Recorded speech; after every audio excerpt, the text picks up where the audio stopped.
Selamat pagi saudara-saudaraku yang kasih dalam Tuhan yang ada di Indonesia. Selamat Sabat dan selamat sore buat saudara-saudara yang ada di Amerika jelang memasuki hari Sabat di sana ya. Dan hari ini tanggal 29 Juni kita akan melanjutkan pelajaran kita tentang pekabaran 3 malaikat.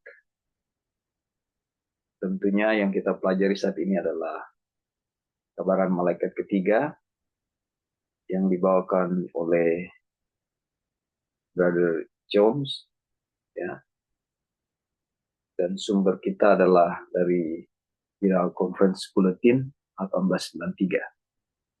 Namun sebelumnya sebelum kita mulai, mari kita sama-sama tunduk kepala dan doa.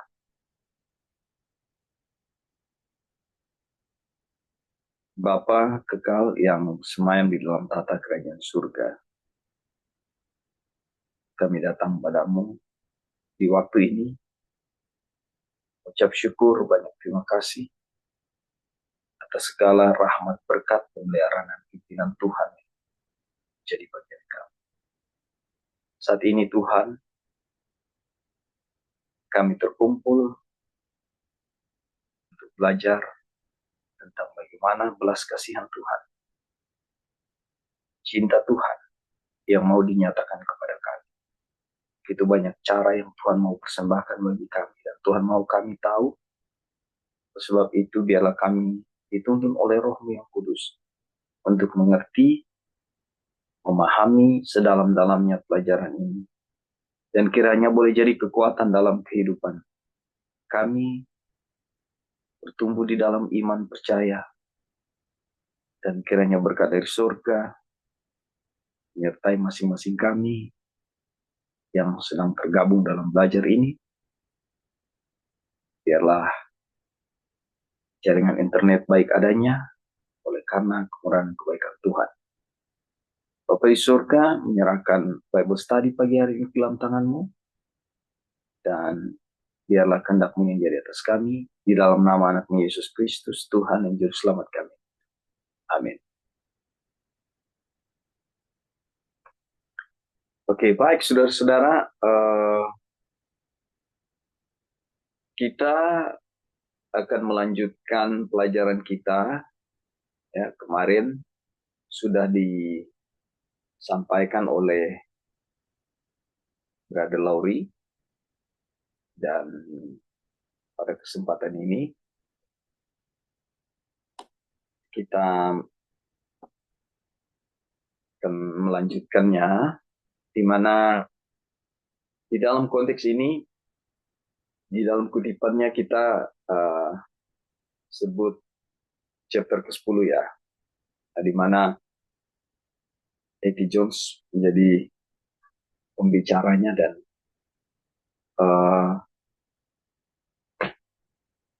ada banyak malam yang dia sudah sampaikan pada waktu itu, dan pada waktu ini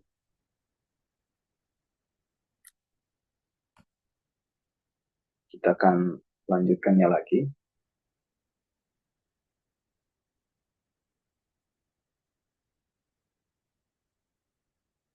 Ya, kita lihat kepada review dan background-nya ya, apa yang sudah kita pelajari kemarin.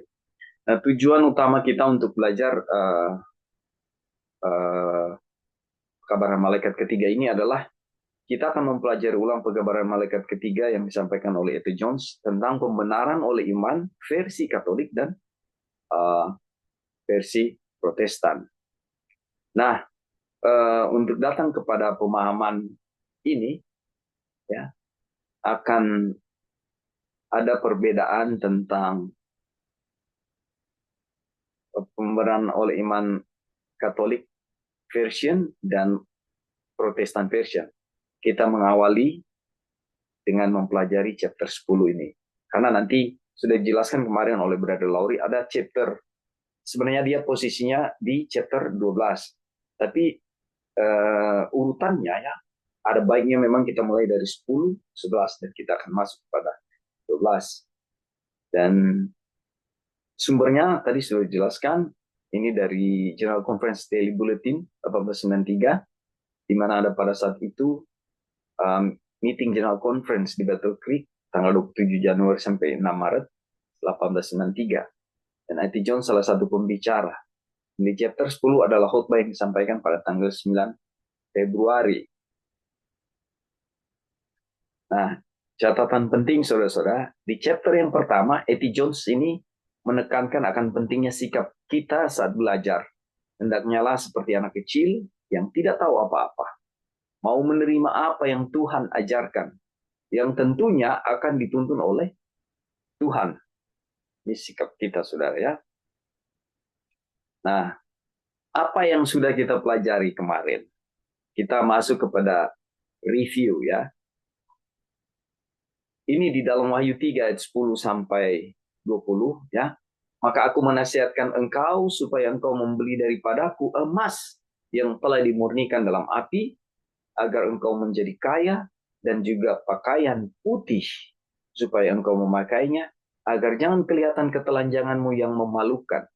Dan lagi minyak untuk melumas matamu, supaya engkau dapat melihat siapa kukasihi, ia kutegur dan kuhajar. Sebab itu relakanlah hatimu dan bertobatlah.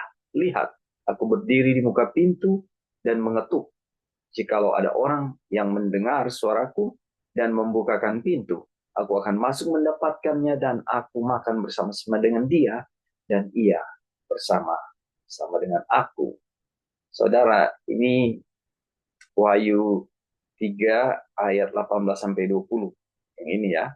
Di pembahasan ini dari Wahyu 3 ayat 10 sampai 20 di kutipan ini. Nah, saudara, ayat ini dia berbicara tentang nasihat yang diberikan kepada jemaat Laodikia. Dan tentunya gambaran jemaat Laodikia itu adalah pada zaman kita, di akhir zaman ini. Di mana nasihat itu ditujukan kepada kita. Ya, Yesus adalah saksi yang setia dan benar. Ini yang sudah kita pelajari kemarin ya. Dan Yesus ingin menasehati kita. Dan ini adalah merupakan suatu kerendahan hati yang luar biasa. Yesus mau turun ke bumi untuk menasihatkan kita, ya. Kita yang apa? Yang merasa kaya, tidak kekurangan apa-apa, di mana kita tidak tahu bahwa sebenarnya kita itu melarat, malang, miskin, buta, dan telanjang. Jadi Tuhan Yesus dia adalah saksi yang setia dan benar, dan dia juga mau datang menasehati kita.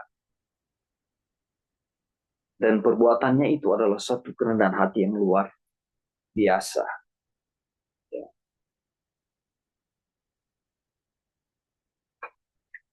Dia telah menyatakan hal itu kepada kita, dan sekarang bila kita mengakui bahwa memang demikian, ya, kita akan siap menerima nasihatnya, menghargainya, dan memperoleh manfaat dari nasihatnya.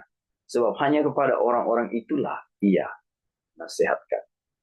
Saudara, jadi di saat dia mau menasihatkan kita, ya, dan jika kita mengakui inilah keberadaan kita yang sebenarnya, ya, malang, melarat, miskin, buta, dan telanjang. Saat dia datang, kan kita dinyatakan bahwa tidak tahu bahwa kita melarat, miskin, buta, dan telanjang. Yang kita tahu kita adalah kaya, tidak kekurangan apa-apa. Ya. Tetapi Tuhan melihat ketimpangan kita, dia datang mau jadi penasehat. Lalu dia nyatakan hal itu.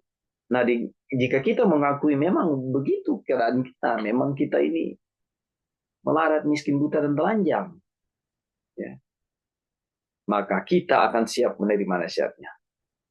Kita akan menghargainya dan memperoleh manfaat dari nasihatnya. Sebab hanya kepada orang-orang itulah ia menasihatkan.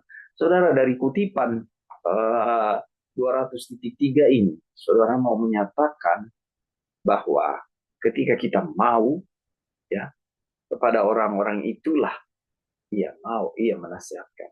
Ya. Mereka yang menerima kesaksiannya, mereka yang baru saja disebutkan, dialah yang menasihatkan orang-orang miskin, sengsara, celaka, buta, dan telanjang, namun tidak menyadarinya, yakni mereka yang suam-suam kuku. Itulah umat yang kepada mereka nasihat ini diberikan. Ya. Jadi ada tanda kutip di sini ya, di mana pertama kita tidak tahu. Ya. Ya, jadi kita ada di review ya. Ini kita review apa yang sudah kita pelajari sahabat yang lalu. Nah, ketika kita memiliki masalah, ya, Kristus mau kita datang bertanya kepadanya, bukan kepada manusia.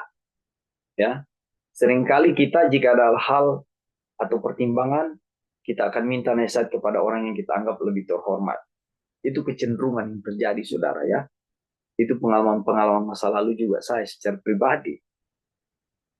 Nah, saudara, ketika kita terpikir untuk menanyakan nasihat atau pertimbangan kepada orang-orang yang kita anggap terhormat, itu adalah metode yang dilakukan di gereja Katolik. Nah, di gereja Katolik, orang-orang awam tidak bisa langsung datang kepada Tuhan ya, mereka harus melalui imam, dari imam melalui uskup, dari uskup melalui uskup agung, dari uskup agung melalui kardinal, dan kardinal melalui paus. Ini bukanlah cara Tuhan, saudara. Ya, kita bisa langsung datang kepada Tuhan. Berikut, ingat, jangan pernah lalai untuk membawa perkara-perkaramu kepadanya dan mohon petunjuknya. Dia telah berjanji bahwa jika engkau kekurangan hikmat dan meminta kepadanya, maka ia akan memberikannya dengan limpah dan tidak akan mencela. Jadi kita bisa langsung datang kepada Tuhan untuk membawa perkara-perkara kita. Kita langsung bisa bertanya kepada Tuhan tanpa pakai perantara. Ya. Ini konsep Alkitabiah. Ini yang diajarkan. Ya. Dan kita jangan pernah lalai membawa perkara-perkara kita kepada Tuhan. Apapun itu. Ya, ini yang sudah kita pelajari kemarin. Sejauh ini ada yang mau kasih tambahan?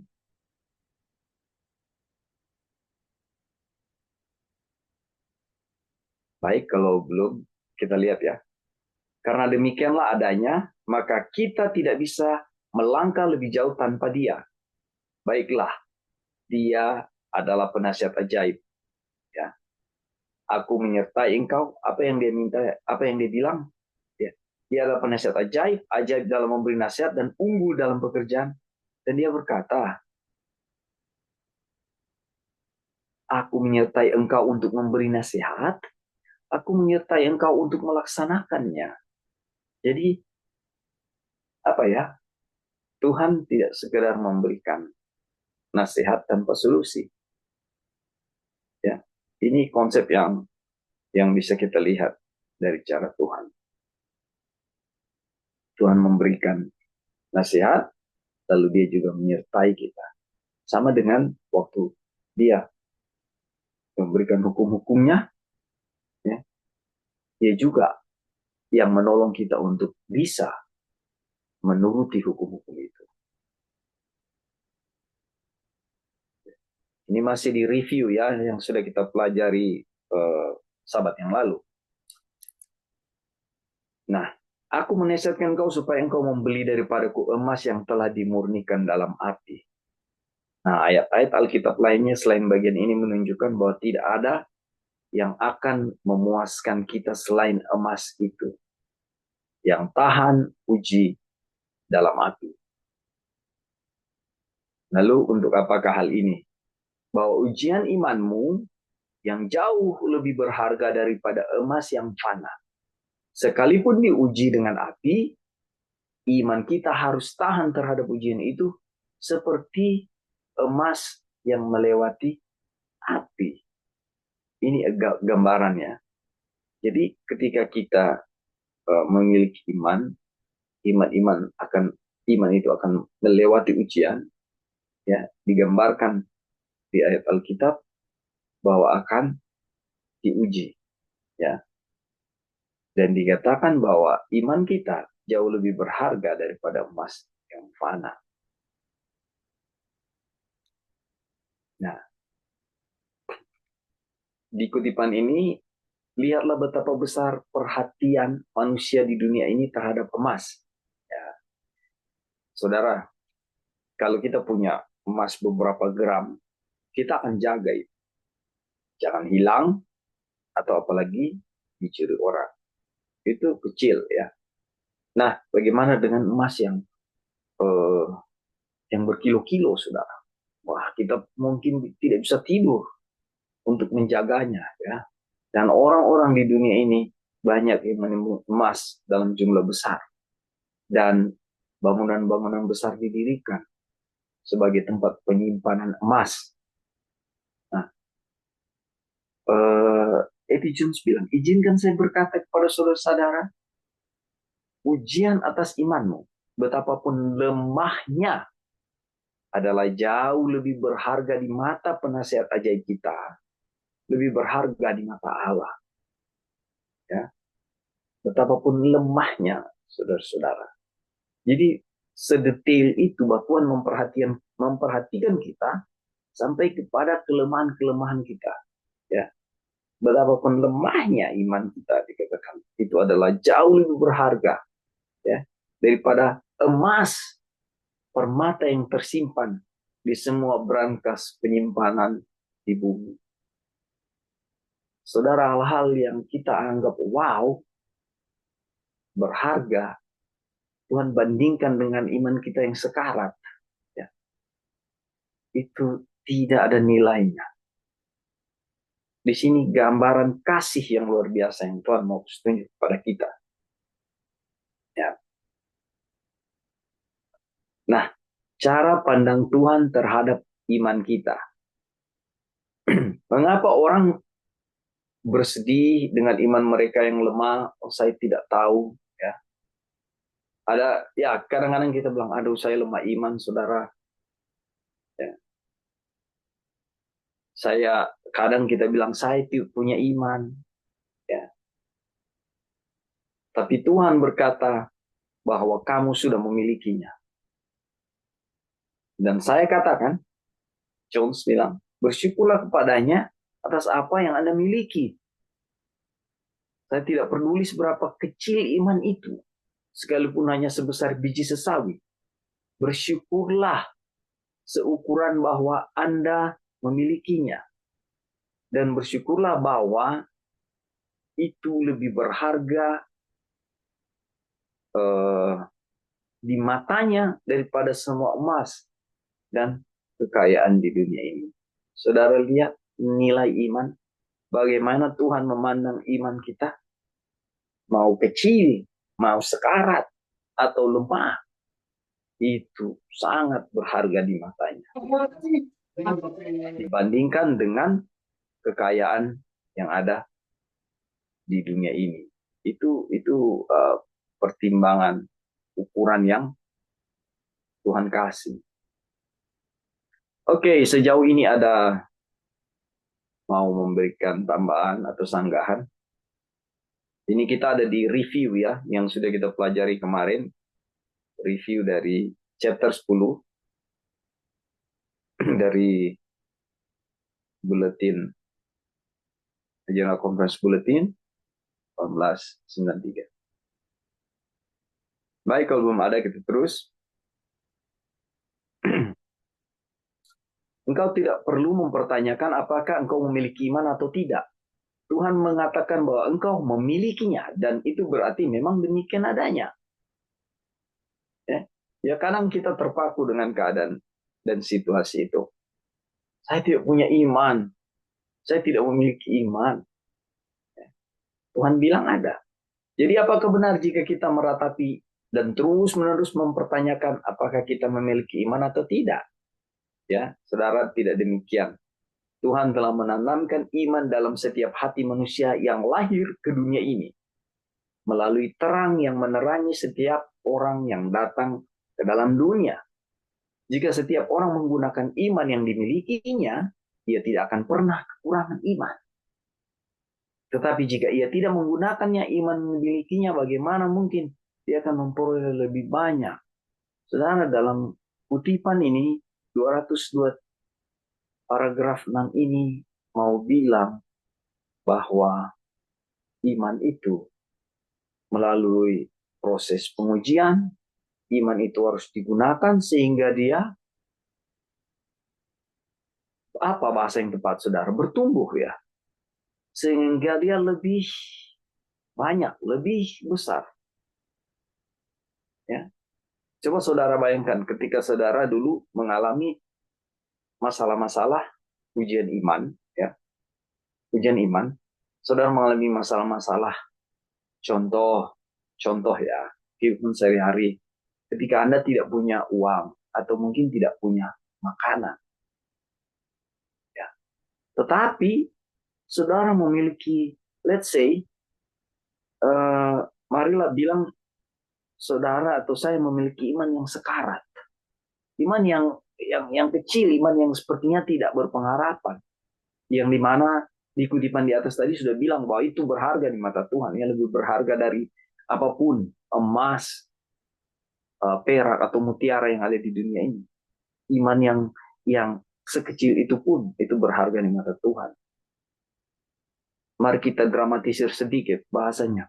Iman yang sepertinya tidak berpengharapan, sangat kecil sekali, ya. Itu adalah iman yang berharga di mata Tuhan, tapi kita harus menggunakannya. Dan ketika kita menggunakannya, kita akan bertumbuh. Sehingga waktu saudara tidak punya uang, saudara tidak punya makanan, tapi saudara memiliki iman yang sekarat itu, dalam arti saudara percaya bahwa Tuhan akan menolong Anda. Tuhan akan memberikan solusi, Tuhan akan memberikan kemenangan atas ujian itu. Ya, tiba-tiba ada orang datang beri makanan kepada saudara-saudara. Pada saya, ketika, wah saya mau makan apa? Kita tidak tahu bagaimana cara Tuhan, tiba-tiba ada aja makanan yang datang. Karena kita percaya Tuhan tidak akan membiarkan kita mati. Tuhan tidak akan membiarkan kita tidak makan. Janji Tuhan di dalam kebenaran firman-Nya itu nyata. Ketika kita mengalami pengalaman iman seperti ini, di masa yang akan datang, jauh dari pengalaman iman ini, waktunya, ketika kita menghadapi ujian yang sama, bukankah itu terasa ringan, saudara? Saya sudah pernah alami itu. Dan saya lihat pekerjaan tangan Tuhan.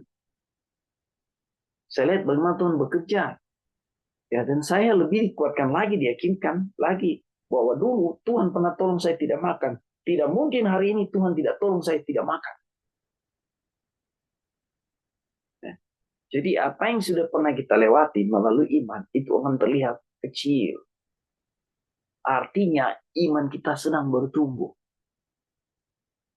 Iman kita sedang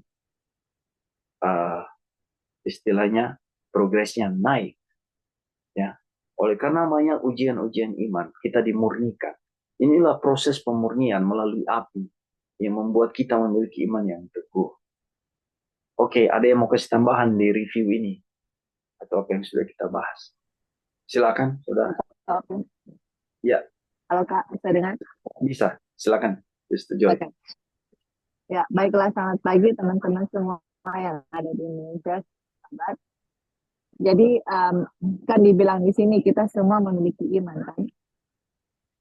Kita nggak perlu tanya apakah kita memiliki iman atau tidak. Kita semua memiliki iman.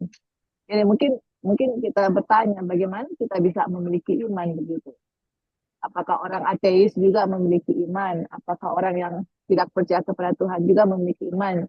Dan pertanyaannya bagaimana mereka bisa memiliki iman gitu? Kita nggak percaya kepada Tuhan. Tapi di sini netizen bilang semua memiliki iman gitu. Kita teringat pelajaran waktu lalu, kita lupa ya, Wagner apa yang tulis, kayaknya Wagner dulu, bahwa semua orang itu memiliki iman. Kenapa? Kalau kita baca Roma 10 ayat 17 kan dibilang iman itu timbul dari pendengaran akan firman Tuhan toh. Ya, Jadi orang ateis apakah mereka memiliki iman? Nah, kita harus tahu bahwa di dalam setiap orang itu manusia itu ada kehadiran Tuhan, ya kan? ya, Tuhan hadir di dalam diri kita manusia. Mau orang ateis, mereka nggak mau percaya sama Tuhan, mereka mau kutuk Tuhan, kayak mau apa? Tuhan hadir di dalam hati mereka dan Tuhan berbicara. Bisa Tuhan berbicara di dalam hati mereka, itulah iman ya.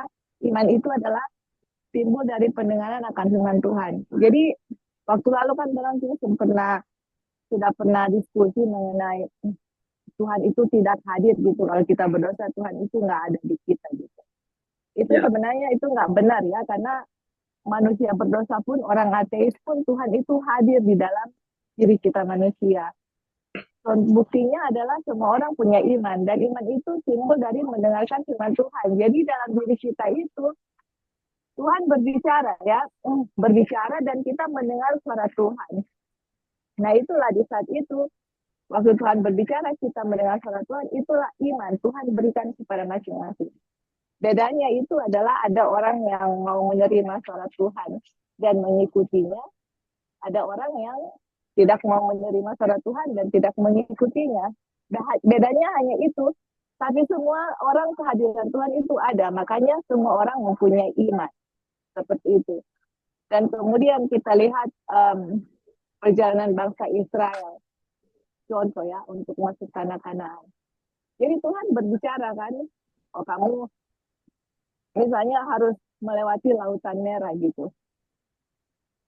Itu firman Tuhan ya kepada bangsa Israel. Nah, bisa kan kita sudah belajar ya, iman tanpa perbuatan itu kan mati. Jadi perbuatan mereka menuju ke kanan kan itu perjalanan iman. Bisa Tuhan bilang kamu ke situ mendengar suara Tuhan dan mereka itu, disitulah Tuhan akan buka jalan dan disitulah iman mereka akan bertumbuh ya, dengan kita mendengarkan suara Tuhan, iman kita bertumbuh. Walaupun di dalam pemandangan mata manusia itu tidak masuk di akal, tapi di saat mereka melangkah di situ, disitulah iman bertumbuh. Tapi di saat suara Tuhan berbicara kepada kita dan kita tidak melakukan apa-apa, itu tidak akan, kalau di buku Wahyu itu bilang, itu akan timbul seperti emas, ya itu nggak akan ada hasil apa-apa teman-teman. Begitu juga dengan kehidupan kita ya. Masih ini pelajaran untuk orang semua, untuk saya juga pribadi, bahwa di saat Tuhan berbicara, ada firman Tuhan berbicara dalam diri kita.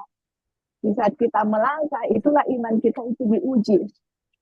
Apakah itu akan keluar seperti emas atau tidak. Tapi di saat firman Tuhan berbicara, dan walaupun kita lihat, sepertinya tidak mungkin gitu. Tapi Tuhan bilang ke kanan, enggak mungkin gitu.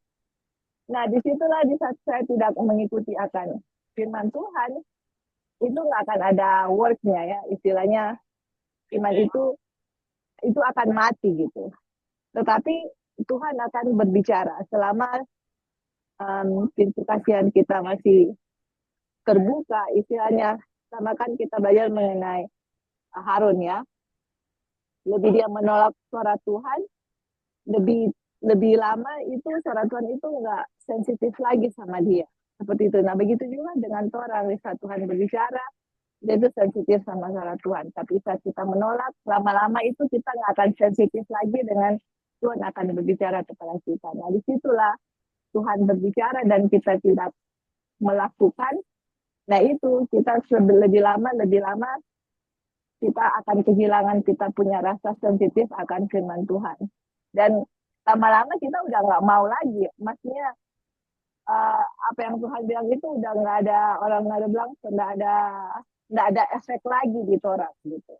Sama seperti Firaun, akhirnya dia menolak completely suara Tuhan, dan yang terjadi adalah ya dia mengejar bangsa Israel dan tentara-tentaranya, dan dia sendiri juga mati. Jadi disitulah kita melihat bahwa iman itu akan diuji. Setiap perkataan yang Tuhan berikan kepada kita walaupun tidak masuk di akal, tapi kita melakukan hal itu, itulah iman kita yang diuji dan akan keluar seperti emas.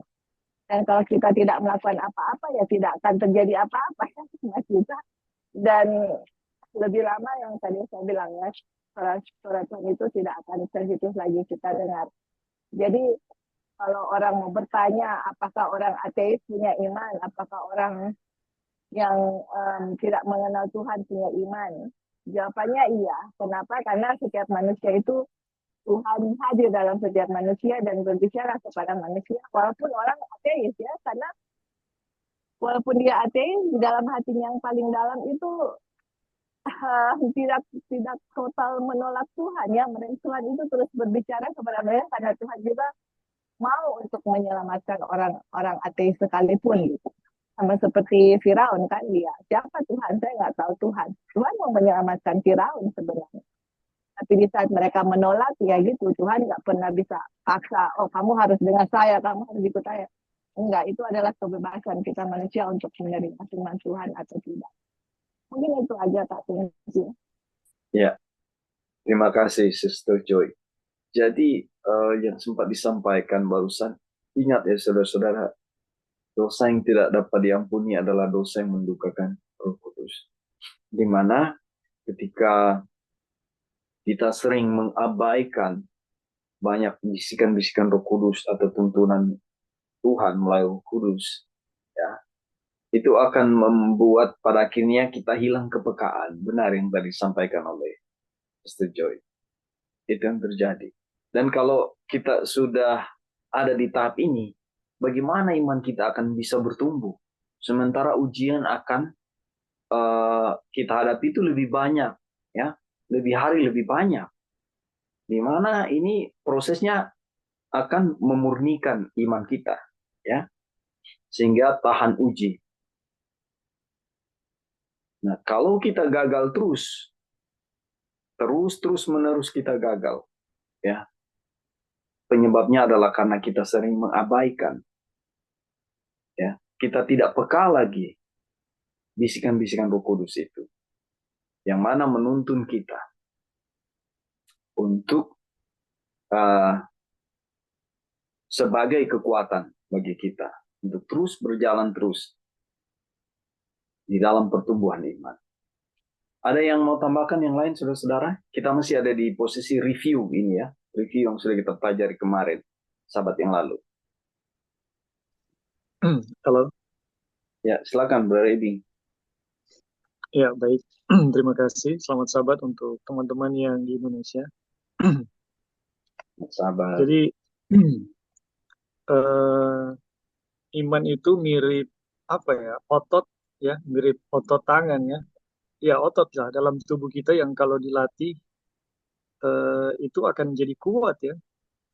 Mungkin kalau seorang yang tidak melatih otot misalnya tangan ya untuk mengangkat beban, ya mungkin dia bisa angkat ya paling tinggi 20-30 kilo. Tapi kalau dilatih ya bisa sampai 50, bisa sampai 100 atau bahkan lebih ya.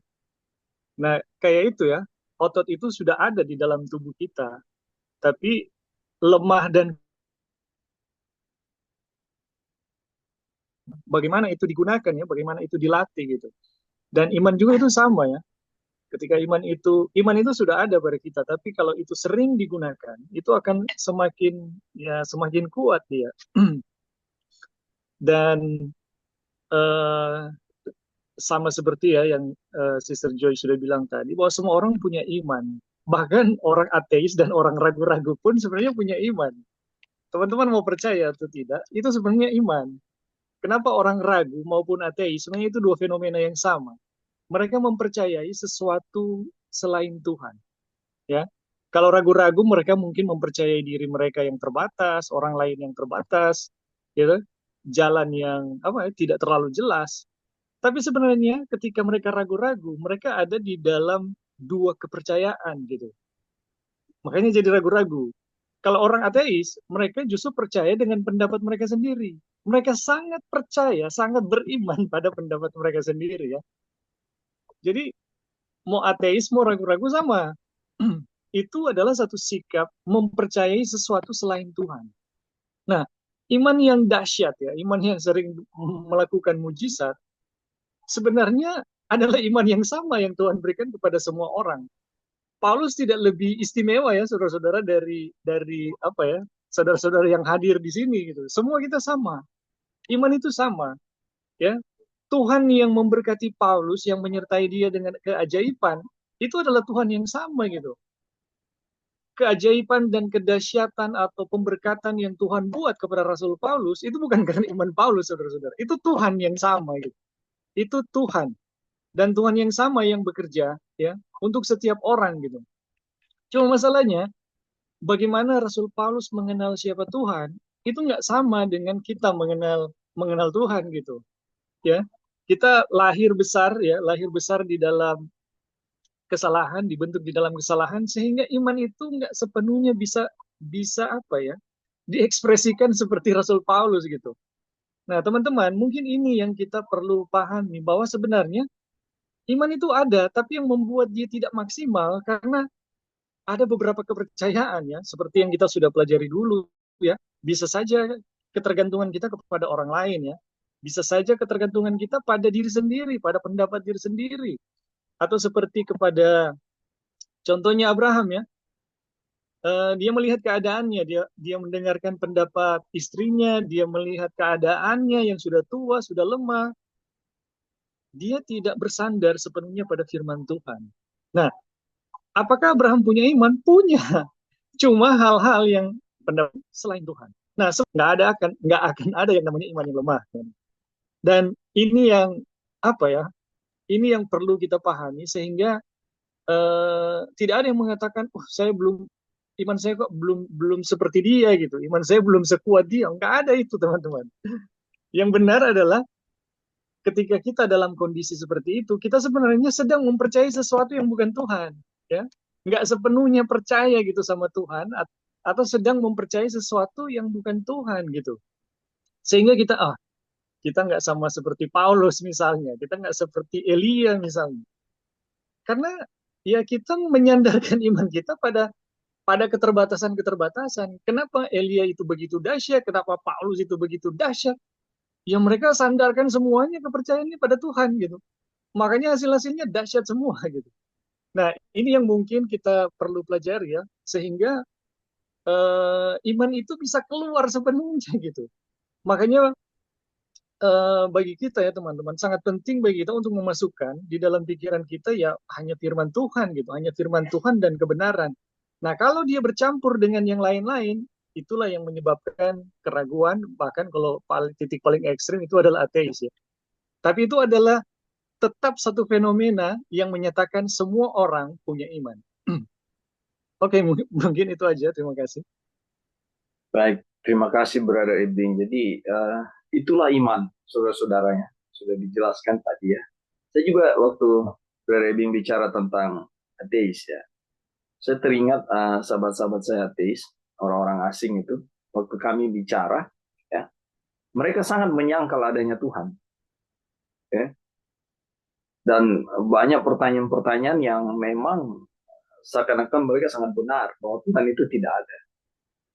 Tapi di beberapa peristiwa ketika kita sedang berlayar, tiba-tiba ada kecelakaan, ada yang mati atau gelombang besar, mereka teriak, "Oh my God!" Atau mereka bilang, "Jesus!" Ya, padahal dalam percakapan, dalam sikap hidupnya hari-hari, mereka sangat menyangkal adanya Tuhan. Tapi dalam kejadian-kejadian spontan, mereka akan sebut nama Tuhan. Jadi itu bukti bahwa semua sebenarnya, bahkan orang ateis pun punya iman. Ya. Terima kasih, Brebing. Oke, baik, kita lanjut review ini.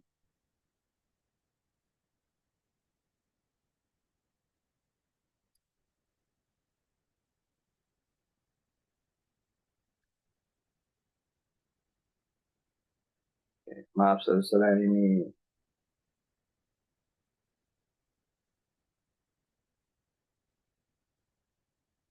Oke.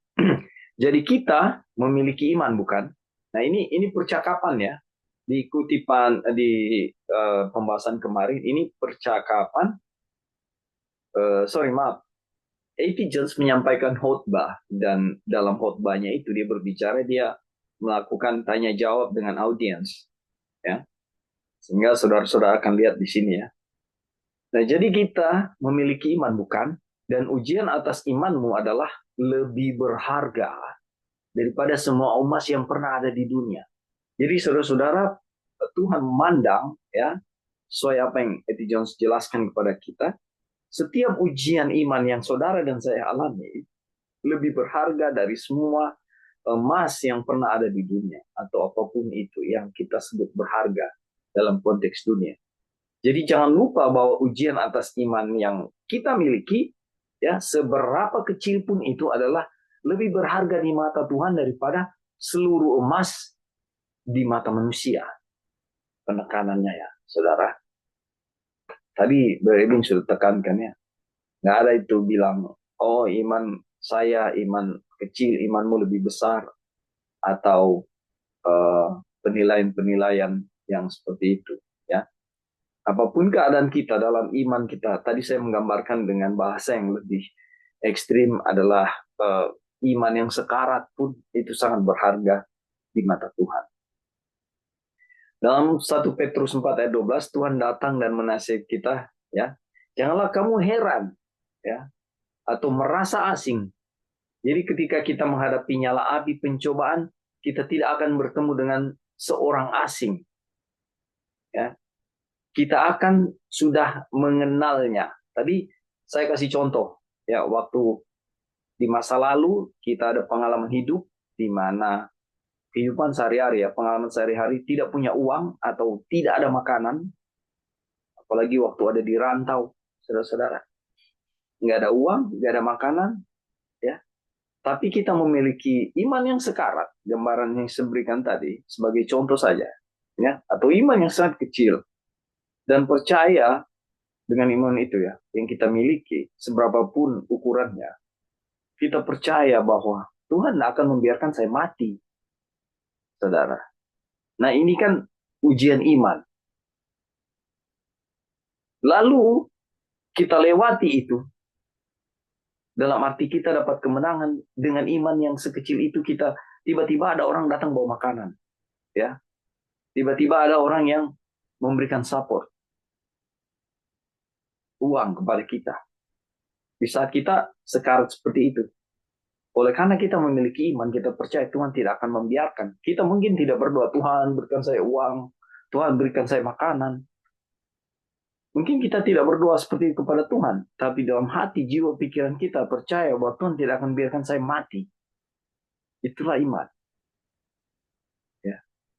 Dan ketika itu sudah kita lewati, dan ketika itu datang lagi, ya, kita melihat itu hal yang kecil. Kita melihat, saya sudah pernah aku alami itu, dan saya tidak mati. Nah, di dalam ayat ini mau bilang, jadi ketika kita menghadapi nyala api pencobaan, kita tidak akan bertemu dengan seseorang asing. Kita tidak merasa asing. Dibilang, janganlah kamu heran. Kita akan akrab dengannya. Kita akan terbiasa dengan ujian-ujian itu. Kita akan ujian-ujian itu dikatakan mungkin jadi kayak sahabat kita. Saya sudah pernah alami ini. Tuhan ingin kita begitu akrab dengan pencobaan-pencobaan yang menyala-nyala itu. Saudara lihat ya. Ingat lagi ya, bukan konteks membawa di dalam pencobaan ya.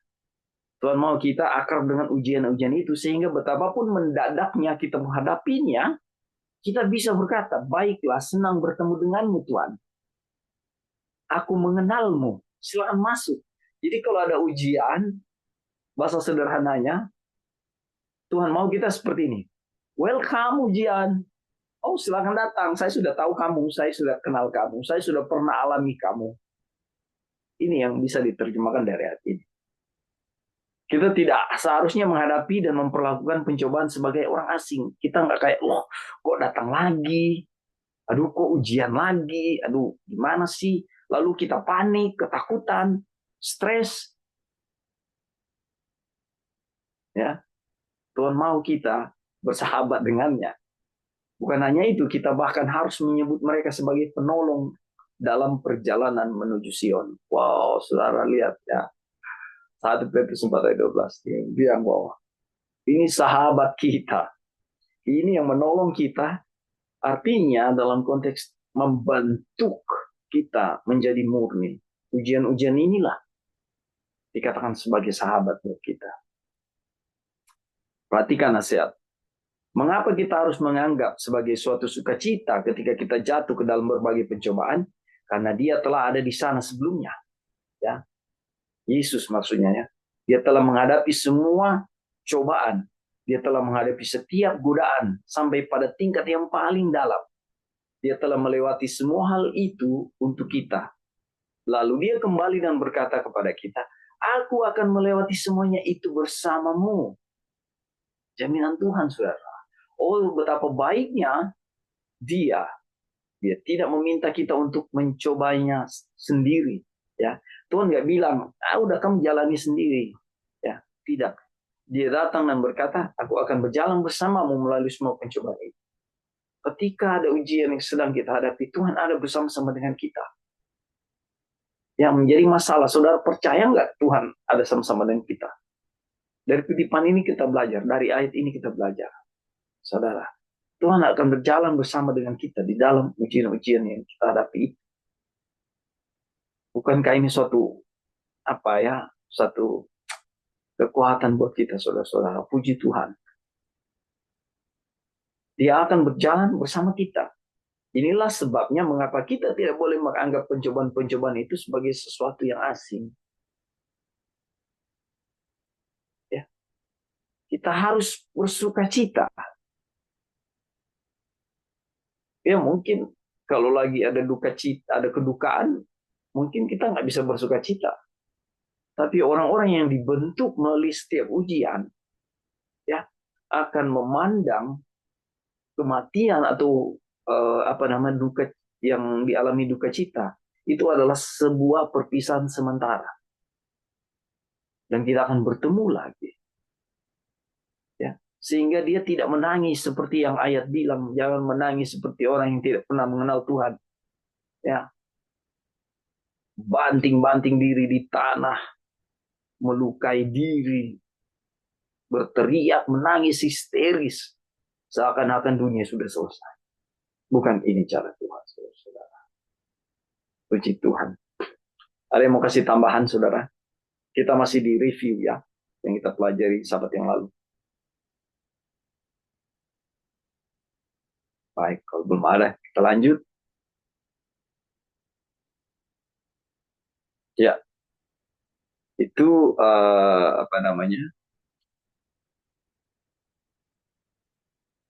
yang sudah kita pelajari kemarin ya. Baik, kita akan masuk di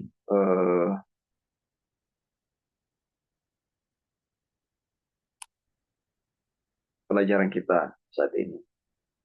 Sebentar ya, saya mau.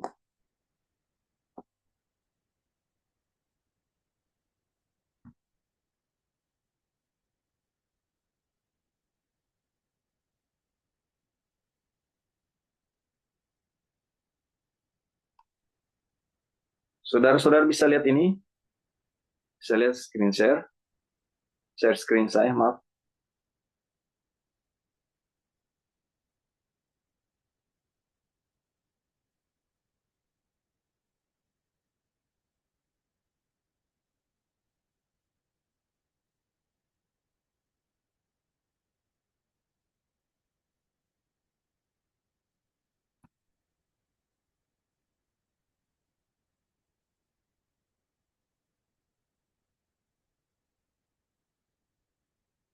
Oke, bisa lihat ini, saudara-saudara?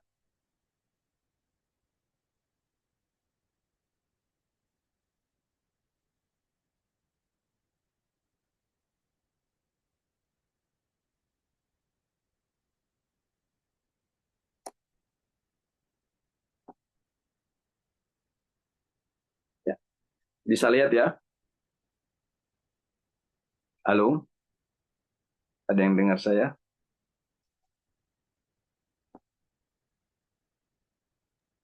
Bisa bro, bisa. Thank you, brother.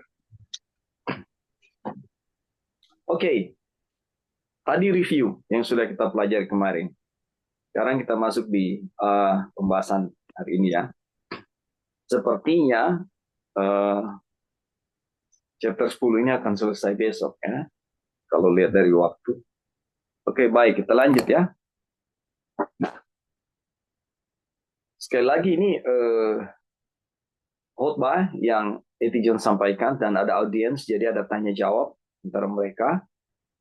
Nah, bacaan kita saat ini. Apakah Kristus asing terhadap pencobaan? Jawabannya tidak. Berapa banyak pencobaan yang telah ia hadapi? Semua. Ya. Berapa banyak pencobaan yang engkau alami? Dan yang juga telah ia alami. Semuanya telah ia alami. Sampai sejauh mana ia menanggung perjuangan terhadap tiap-tiap pencobaan itu. Sampai pada titik yang paling penuh dalam setiap halnya. Dengan siapa dia bertarung dalam perkara-perkara ini? Setan. Setan tahu lebih banyak tipu daya, pencobaan dan godaan daripada yang pernah dihadapi oleh manusia manapun sendirian, bukan? Dan ia telah mencobai semuanya. Itu terhadap saudaraku Yesus, kan? Ia mencobai Yesus dengan segala macam pencobaan.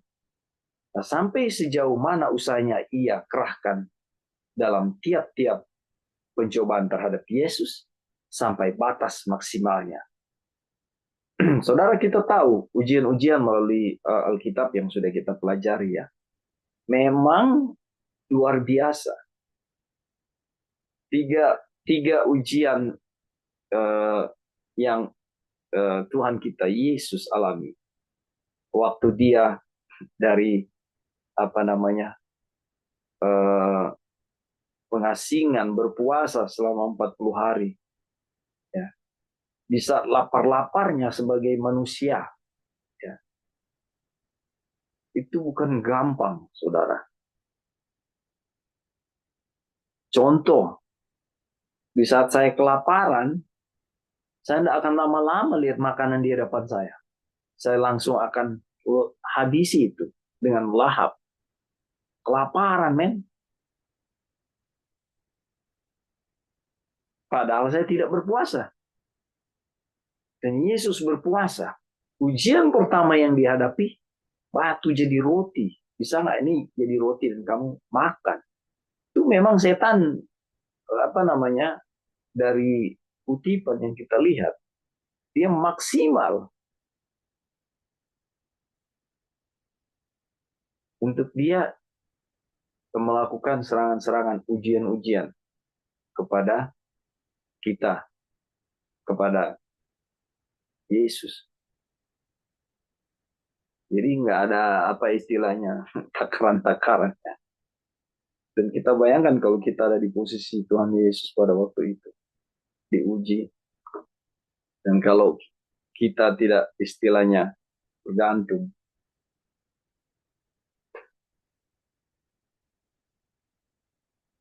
Baik, kita lanjut. Dan bukankah ia telah menguras seluruh kekuatan yang dimilikinya untuk digunakan dalam pencobaan dan ujian itu? Ya. Nah, kalau begitu, ketika aku ada di dalam Yesus dan dia ada di dalam aku, berapa banyak kekuatan yang tersisa pada setan untuk mempengaruhiku? Audiensnya tidak ada. Ini luar biasa, saudara. Ini pelajaran sudah kita pernah pelajari waktu yang lalu. Ini 2 tahun lalu kalau nggak salah. Tapi ketika kita baca lagi, kita belajar lagi kutipan ini, kita dapat kekuatan lagi. Puji Tuhan.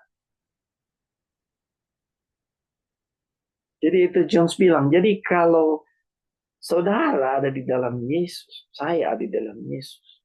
Ya. Dan dia ada di dalam aku. Berapa besar kekuatan yang tersisa pada setan untuk mempengaruhi kita? Tidak ada, saudara. Berapa banyak tipu daya yang masih ia simpan untuk dipakai terhadapku? Tidak ada satupun.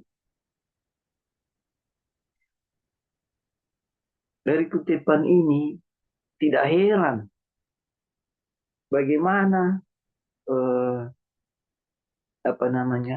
Nabi-nabi dulu bisa terus berjalan bersama Tuhan. Contoh Henok. Tidak heran dia bisa bergaul dengan Tuhan. Sampai dia diangkat ke surga. Apakah orang yang diangkat ke surga ya masih terperdaya dengan tipu daya setan? Masih terpengaruh dengan ujian-ujian setan yang melemahkan? Ya, tentu tidak ya. Tidakkah engkau mengerti sekarang bahwa ketika kita ada di dalam Kristus, kita memiliki kemenangan. Kita memilikinya sekarang. Kemenangan bukan hanya kata. Kita memiliki kemenangan dan kita memilikinya sekarang. Saudara, ada yang mau kasih tambahan di kutipan kita ini. Ketika kita ada di dalam Yesus dan Yesus di dalam kita, ya pengaruh setan tidak ada sama sekali. Silakan saudara, ada tambahan.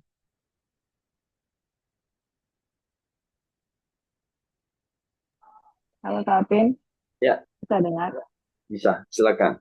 Ya, jadi ini buat saya kutipannya bagus sekali ya, karena kalau misalnya kita memiliki iman Yesus, Yesus tinggal dalam kita, otomatis iman Yesus juga ada dalam kita kan. Itu kan dia punya bacaannya gitu. Ya. Jadi bagaimana Yesus menang sama setan gitu?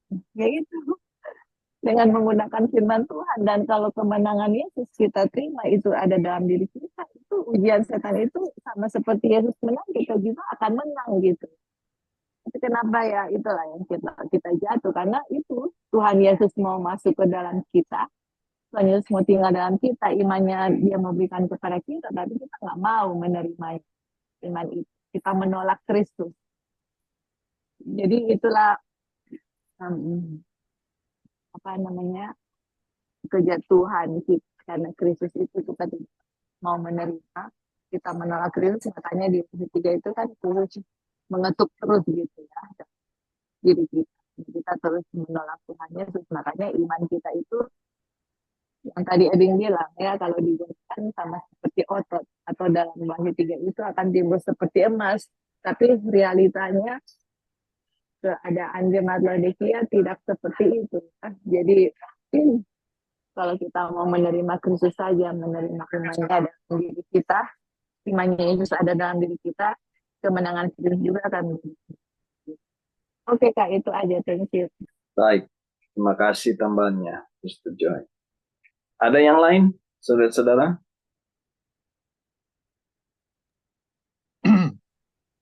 Ya. Ya, Silakan, Mas. jadi teman-teman di sini sebenarnya ini pelajaran penghiburan ya buat kita semua yang Betul. akan mengalami banyak ujian gitu. Akan mengalami ujian-ujian yang besar ya. Apalagi eh, status umat Tuhan ya, di mana akan mendapatkan serangan yang luar biasa ya dari setan. Jadi sebenarnya kutipan ini adalah penghiburan buat kita yang akan menjalani hidup ya dalam iman. Nah, teman-teman, keberhasilan iman itu bukan bukan tergantung pada berapa kuatnya iman itu ya, tapi berapa berapa kuatnya Yesus ya, berapa kuatnya Yesus yang telah menghadapi dan telah memenangkan setiap pencobaan. Nah, ketika kita gagal, sebenarnya itu bukan karena Tuhan kurang mampu menolong kita atau situasinya terlalu berat ya, tapi sebenarnya kita gagal untuk bergantung sepenuhnya atau percaya sepenuhnya kepada Yesus. Ya, bisa saja kita dipengaruhi dengan keadaan ya, bisa saja kita dipengaruhi dengan ide, ya, ide kita itu atau pendapat kita yang menutupi pertolongan atau menutupi kekuatan dari Tuhan Yesus. Nah, teman-teman, makanya emas itu perlu diuji ya, supaya perlu dibakar gitu, supaya yang karat-karat itu hilang gitu, supaya eh, muncul logam yang mulia ya, yang kemilau, yang betul-betul menghasilkan kemuliaan. Jadi teman-teman, iman itu sebenarnya sangat bergantung pada Kristus dan ini pengharapan buat kita semua. Nah, di dalam kutipan ini menjelaskan tidak ada satupun ya yang dialami kita yang tidak dialami oleh Yesus. Dan semua yang kita alami itu telah dimenangkan oleh Yesus. Dan itu berarti teman-teman, Yesus bisa memastikan ya, apapun yang kita alami, dia bisa menangkan. Dia bisa menangkan. Jadi pengharapan kita itu ada pada kemenangan Kristus. Oke, mungkin itu aja bro, terima kasih. Terima kasih untuk penekanannya. Jadi memang hanya Yesus, saudara-saudara. Ya, puji Tuhan untuk kutipan-kutipan ini. Terima kasih untuk tambahan. Oke, kita lanjut ya. 2 Korintus 2 ayat 14. Sekarang tetapi syukur bagi Allah yang dalam Kristus selalu membawa kami atau kita di jalan kemenangannya dan menyebarkan oleh kami yang oleh kami keharuman pengenalan akan Dia di segala tempat. Ya. Pikirkanlah itu. Kapan hal itu terjadi? Sekarang dan selalu. Itulah waktunya, saudara-saudara. Kemenangan, ya, di jalan kemenangannya dan menyebarkan apa ini? Keharuman pengenalan akan Dia. Ya. Ini yang sedang kita pelajari, ini dia, sesuai dengan ayat ini. Ditanya kapan? Ini saat ini sedang, ya. Dan tentunya pengalaman-pengalaman kehidupan kita setiap hari. Bagaimana melalui kita? Di mana? Di segala tempat. Kalau begitu saya ingin tahu, apa sebenarnya alasan kita tidak mengalami kemenangan dalam Kristus? Tadi Brebing barusan singgung. Saya ingin tahu apa sebab sebenarnya penyebab kita tidak menjadi pemenangnya sekarang. Dan inilah kemenangan yang mengalahkan dunia. Iman kita. Jadi kalau kita menang, iman kita. 1 Yohanes 5 ayat 4. Lalu percakapannya lanjut. Benarkah itu? Ya, itulah kemenangan. Kristus adalah kemenangan kita. Kemenangannya adalah kemenangan saya, bukan? Ya. Nah, kalau begitu ketika kita ada di dalam Dia, kita benar-benar aman, bukan? Apakah kita tetap aman selama kita tinggal di dalam Dia? Jawabannya, ya. Duh, saudara, luar biasa, puji Tuhan. Kutipan yang direview lagi untuk saya secara pribadi dapat kekuatan. Ya, memang benar-benar iman, ya, yang menjadi modal kita dan kuncinya adalah ketika kita ada dalam Dia, kita aman. Apa yang menjadi ketakutan saudara? Kita bicara konteks iman yang bertumbuh. Apalagi yang menjadi ketakutan saudara, ya? Saya sering dengar istilah-istilah yang digunakan oleh banyak orang. Mereka bilang begini, nikmat apa lagi yang engkau dustakan? Ya, ini bahasa-bahasa populer ada di sosial media. Ya. Kalau kita ada di dalam Dia, ya, apa yang kita takutkan? Masa depan, belum punya country living, belum punya tanah, belum punya uang, belum punya ini, belum punya itu, tidak bisa ini, tidak bisa itu. Apakah itu yang menjadi kekhawatiran? Ya. Saudara, kita diberikan kekuatan melalui pelajaran ini. Dan seperti Brother Lauri bilang di pertemuan yang lalu, ya, kami hanya moderator. Kita membawakan pekabaran ini bukan karena kita ahli, tapi sesuai apa yang kita baca di kutipan ini. Itu yang kita bahas. Ya. Adapun pengertian-pengertian yang mendalam yang kita temukan, yang kita dapati, yang kita terima, itu adalah pemahaman-pemahaman yang Tuhan berikan. Itu semua dari Tuhan. Ya, sikap kerendahan hati kita untuk mau belajar, ya, seperti anak kecil yang yang tidak tahu apa-apa, disampaikan kebenaran, menerima kebenaran itu apa adanya sebagaimana yang kita baca dan kita pahami.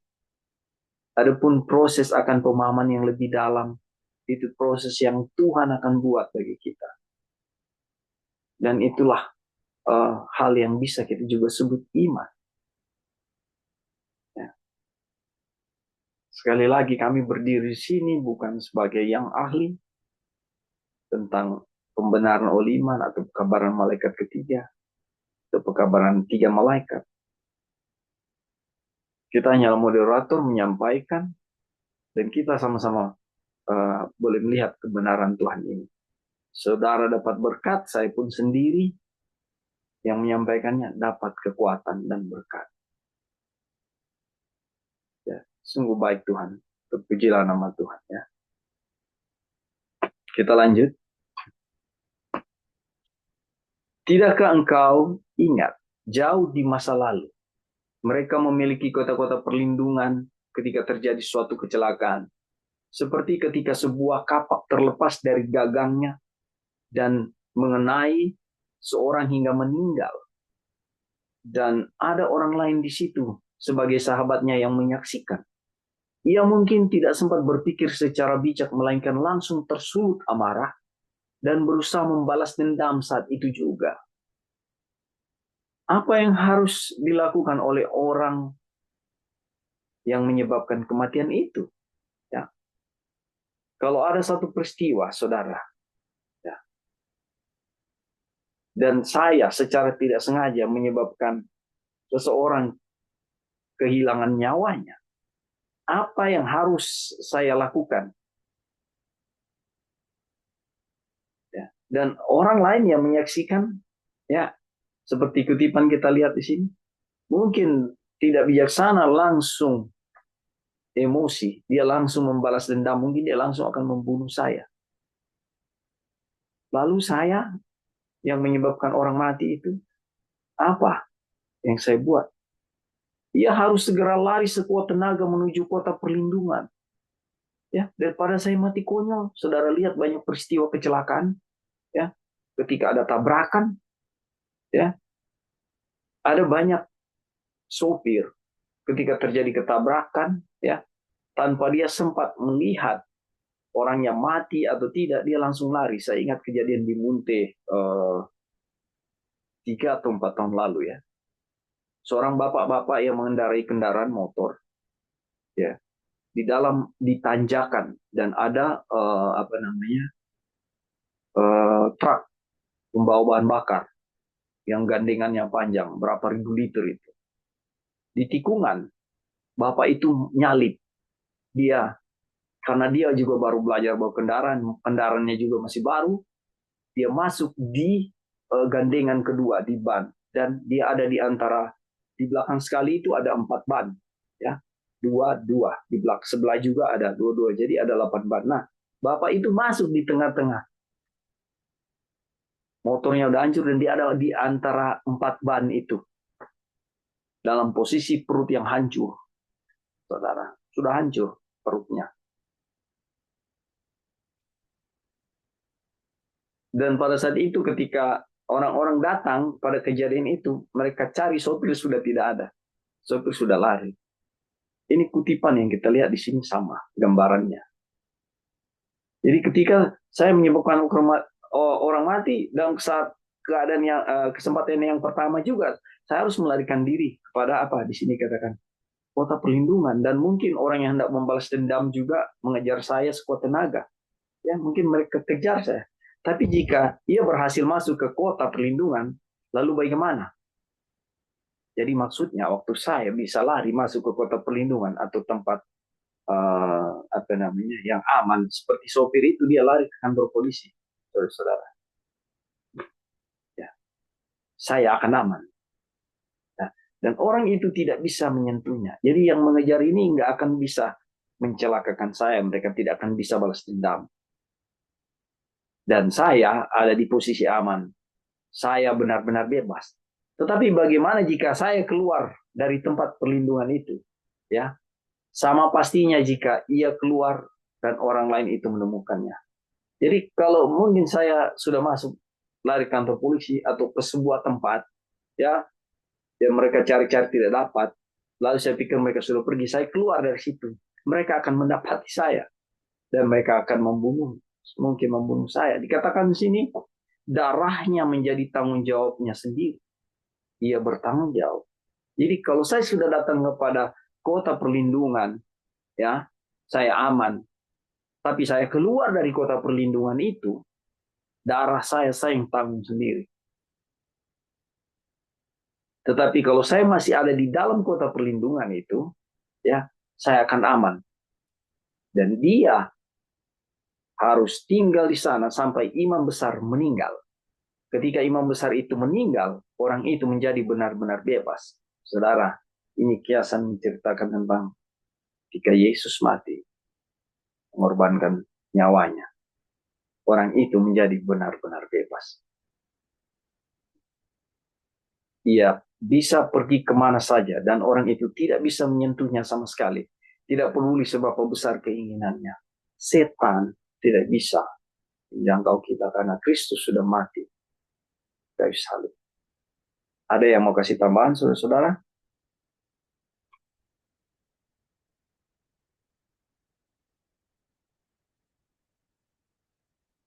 Ya.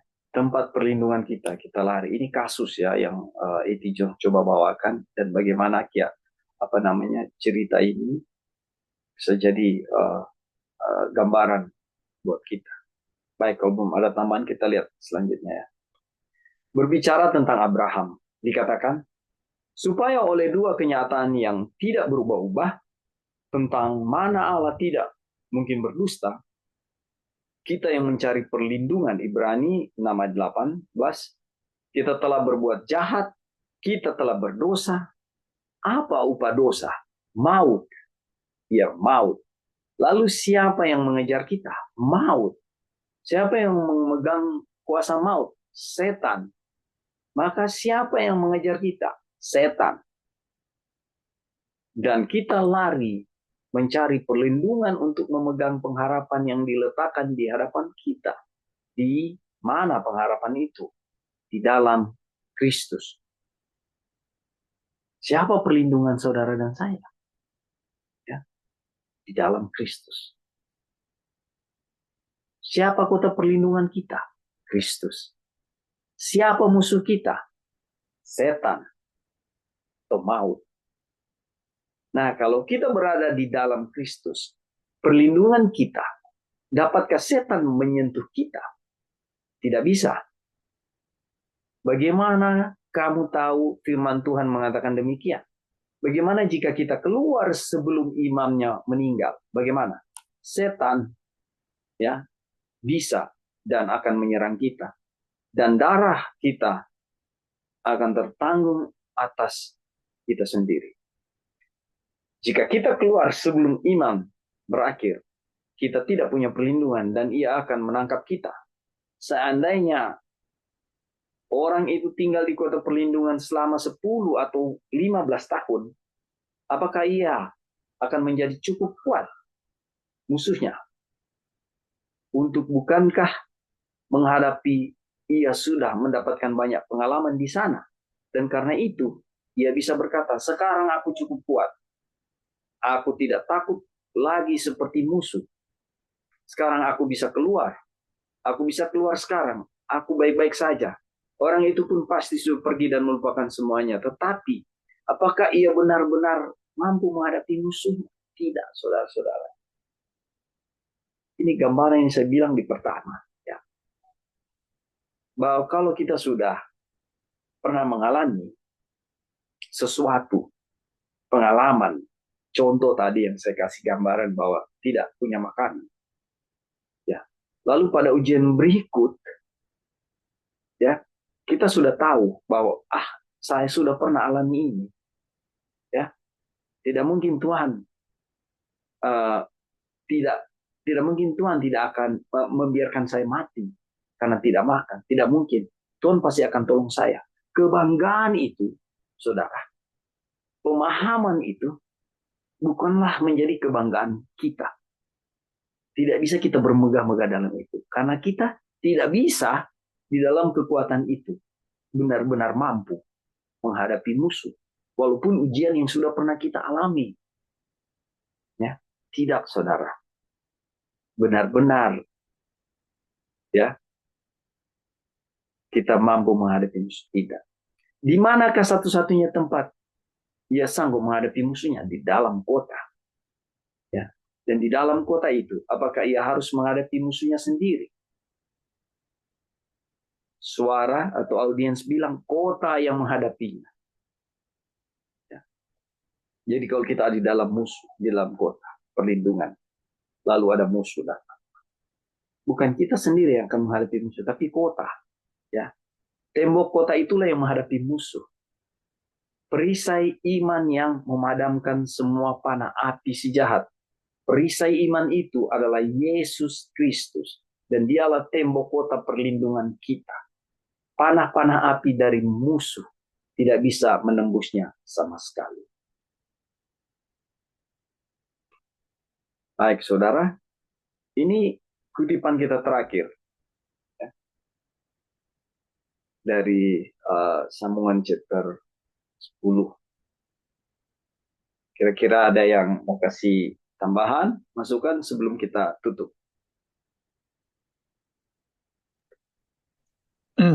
Ya, Silakan, brother.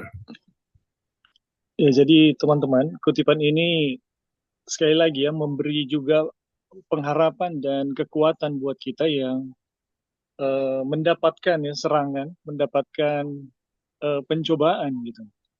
Jadi ini John mencoba menggambarkan kepada kita bahwa perlindungan dari setiap serangan setan ya, perlindungan dari setiap pencobaan-pencobaan setan itu hanya ada di dalam Kristus. Dan Jones mencoba menggambarkan bagaimana perlindungan ini seperti orang yang dikejar ya, orang yang dikejar untuk dibunuh, yang kemudian lari ke kota perlindungan.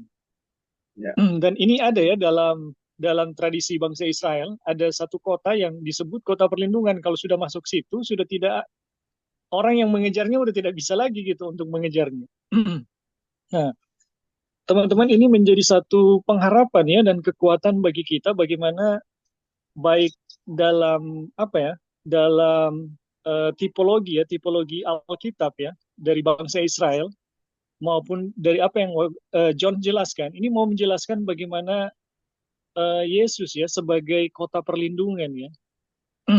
Ini ketika kita betul-betul tinggal di dalamnya ya, tinggal di dalamnya dan percaya sepenuhnya, maka pencobaan-pencobaan atau serangan-serangan ya dari setan itu akan hilang kekuatannya gitu. Mungkin itu ya yang mau dijelaskan dalam apa ya, dalam apa yang sedang kita pelajari saat ini. Dan yang lebih luar biasanya lagi adalah kematian dari imam besar atau kematian dari Yesus itu memastikan bebasnya seseorang dari apa ya, dikejar-kejarnya oleh kejahatan ya, untuk membunuh dia. Jadi ini luar biasa ya teman-teman. Bagaimana kematian Yesus memastikan ya kita mendapatkan satu kelepasan yang penuh ya, kelepasan yang penuh dari bagaimana setan mengejar kita ya untuk membinasakan kita. Jadi pengharapan kita satu-satunya ada di dalam Yesus dan ada pada kematiannya. Mungkin itu yang saya bisa lihat ya pelajaran pengharapan yang sedang kita pelajari saat ini. Oke, terima kasih, brother. Baik, terima kasih Brother Ebing tambahannya. Apakah masih ada lagi saudara-saudara sebelum kita tutup?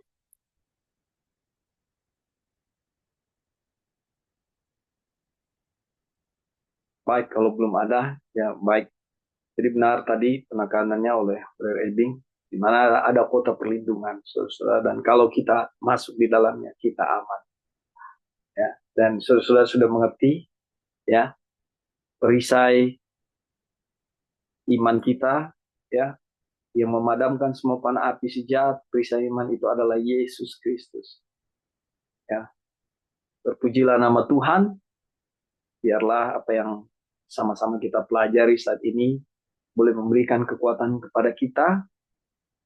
Saya bawa dalam nama Tuhan kita, Yesus Kristus.